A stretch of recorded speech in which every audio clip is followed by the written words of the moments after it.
अस्सलाम वालेकुम viewers, welcome to the students platform. Viewers, आज हम PSY 610 का लेसन नंबर 15 को डिस्कस करेंगे, सिंगल माइक्रो इलेक्ट्रोड रिकॉर्डिंग।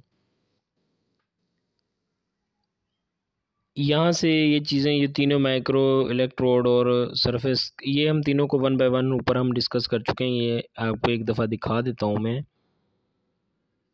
ये वाला। तो इसलिए हम एडवांस टेक्नोलॉजीज से शुरू करेंगे। एडवांस्ड टेक्नोलॉजीज़, पहली है कंट्रास्ट रेज। कंट्रास्ट रेज के अंदर कह रहा है कि इसमें ब्रेन के कुछ हिस्सों में इस तरह के सब्सटेंसेस को इंजेक्ट किया जाता है जिसकी वजह से एक्सरेज पर इनका असर नहीं होता। यानी इस तरह के केमिकल्स को इंजेक्ट करने के बाद एक्सरेज को डाला जाता है, फिर जो पार्ट्स एक्सरेज से एक्सपोज होते हैं और जो पहले इंजेक्टेड सब्सटेंस की वजह से एक्सरेज से एक्सपोज नहीं होते, इनको आपस में कंपेयर किया जाता है। This does provide some basic information such as location and size of a tumor in the brain और cerebral circulatory system। आपको समझ आ गई इस बात की कंट्रास्ट रेज में क्या होता है। कंट्रास्ट रेज में क्या करते हैं कि एक तरफ एक्सरेज डालने से पहले कुछ केमिकल्स होते हैं ब्रेन के कुछ खास एरियाज़ में, वो भेज दिए जाते हैं। फिर जब एक्सरेज डाली जाती हैं तो उन एरियाज़ में जहाँ पे केमिकल भेजे होते हैं वहाँ पर एक्सरेज का असर नहीं होता, बाकी पार्ट्स पे होता है। फिर जहाँ पे केमिकल्स का असर केमिकल्स और एक्सरेज का असर होता है और जहाँ पर केमिकल्स होते हैं जिनकी वजह से एक्सरेज पर उन दिमाग के हिस्सों पर असर नहीं होता, उन दोनों को, उनकी फंक्शनिंग को आपस में कंपेयर किया जाता है। X ray computed axial tomography, CAT भी इसको कहते हैं।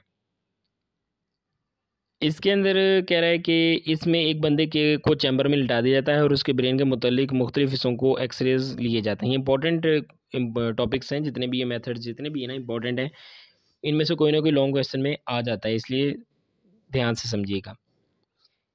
इसमें बंदे को एक चैम्बर में लिटा दिया जाता है और उसके ब्रेन के मुख्तलिफ हिस्सों को एक्सरे लिए जाते हैं और इसके साथ एक कंप्यूटर अटैच होता है जो कि एक्सरे से आने वाली इमेजेस को 3D में रिकॉर्ड करता रहता है और ये तरीका ब्लैक एंड वाइट एक्सरे की निस्बत ज़्यादा बेहतर होता है। आगे है मैग्नेटिक रेजोनेंस इमेजिंग, MRI। इसमें एक बंदे को एक चैम्बर में रखा जाता है और इसमें चैम्बर में मैग्नेटिक फील्ड पैदा कर दी जाती है। मैग्नेटिक फील्ड और रेडियो वेव्स की मदद से ब्रेन के मुख्तलिफ हिस्सों के इमेजेस को हासिल किया जाता है जो कि हाई रेजोल्यूशन इमेजेस होते हैं। इसके ज़रिए ट्यूमर, कैंसर या ब्रेन की दूसरी इंजरीज़ को आइडेंटिफाई किया जाता है। आगे है magnetic resonance imaging, MRI। Sorry, इसको हम पढ़ चुके हैं, अभी मैंने आपको MRI के बारे में बताया था। आगे है PET, पॉजिट्रॉन इमिशन टोमोग्राफी। ये प्रेजेंट हालत को नहीं बल्कि दिमाग में होने वाली फंक्शनिंग को भी मेजर करता है। यानी कि ये सिर्फ दिमाग की मेजरमेंट या इमेजेस नहीं लेता, इसके अंदर दिमाग के अंदर जो फंक्शनिंग हो रही होती है ना, उसको भी ये मेजर करता है कि एक लेबल्ड स्ट्रक्चर को बाहर से इंजेक्ट किया जाता है और इसकी एक्टिविटी और मेजरमेंट मूवमेंट को ऑब्जर्व किया जाता है। लेबल्ड स्ट्रक्चर यानी कि आप ये समझ लें कि कोई भी सब्सटेंस है, बाहर से हम इंजेक्ट करते हैं दिमाग के अंदर, उसके ऊपर कोई निशानी लगा ली जाती है कि ये सब्सटेंस जो है, ये फ़लाँ सब्सटेंस हमने इंजेक्ट किया है, ठीक है। फिर देखा जाता है कि वो मूवमेंट कर रहा है, किस तरह एक्टिविटी कर रहा है, इसको ऑब्जर्व किया जाता है। जिससे जैसे मसलन आप ले लें 2DG ग्लूकोज जो है, उसको लेबल यानी टैग करके यानी सादे अल्फाज में मखसूस निशानी लगाकर ब्रेन में ट्रांसफ़र किया जाता है। जिन एरियाज़ में ज़्यादा यूजेज ऑफ ग्लूकोज होगा वहाँ का रंग रेड, जहाँ पर मीडियम वहाँ पे येलो ऑरेंज, और जहाँ पर सबसे कम यूजेज होगा ग्लूकोज का वहाँ पे ब्लू रंग जो है वो शो होगा। MRI वर्सेस PET, इनके अंदर क्या फ़ायदे हैं इनके, यानी कि डिफरेंस क्या है कि MRI के अंदर इंजेक्शन की ज़रूरत नहीं होती, PT के अंदर हम इंजेक्ट करते हैं रेडियो लेबल्ड सब्सटेंसेस को। MRI जो है स्ट्रक्चरल फंक्शनल दोनों को देखती है, जबकि PET जो है सिर्फ फंक्शनल को ऑब्जर्व करती है। आगे EEG है हमारे पास।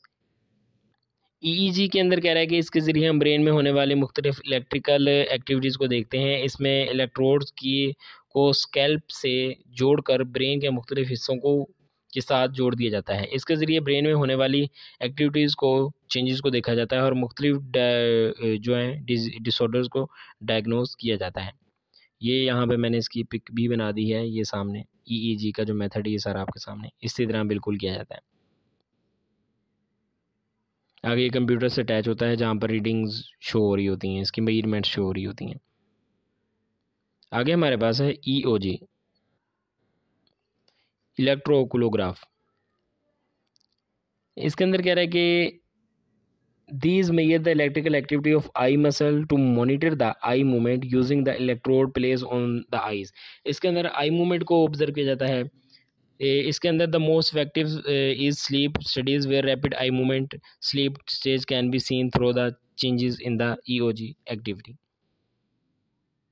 आगे EMG के अंदर कह रहा है कि मसल्स की इलेक्ट्रिकल एक्टिविटी को मसल्स को मेजर किया जाता है। Electrodes are placed on the muscle that we are measuring, जिस मसल को मेजर कर रहे होते हैं। इस तरह मस्कुलर टेंशन और टोन जो है of the neck muscle is also measured in the sleep and very good indicator of the changes from non REM rapid eye movement to rapid eye movement sleep.